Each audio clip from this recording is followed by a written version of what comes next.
ಎಲ್ಲರಿಗೂ. ಇದು division machine ಅಂತ. ಇದು ಇವಾಗ ಹೆಂಗ್ ವರ್ಕ್ ಮಾಡುತ್ತೆ ಅಂತ ನಾನು ಹೇಳ್ಕೊಡ್ತೀನಿ ನೋಡಿ. ಇದು ಪ್ರಾಬ್ಲಮ್. ಇವಾಗ ನಾವು ಈ ಪ್ರಾಬ್ಲಮ್ ನ ಇಲ್ಲಿ ಹಾಕೋಣ.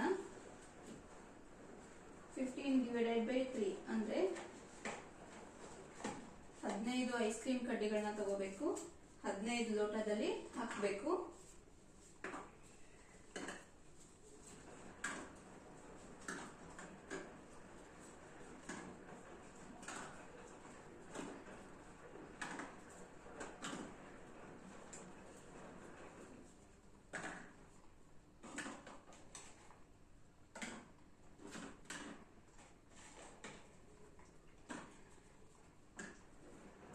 ಇವಾಗ ಇದನ್ನ ಮೂರಾಗಿ ವಿಂಗಡಿಸಬೇಕಾಗುತ್ತೆ.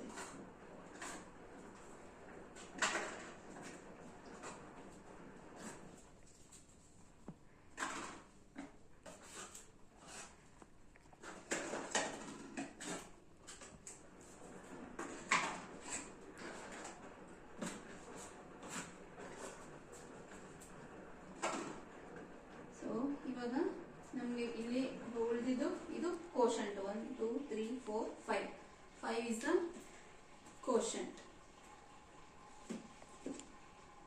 ಈ ಕಡೆ ಏನು ಉಳಿದಿಲ್ಲ. So the reminder is 0.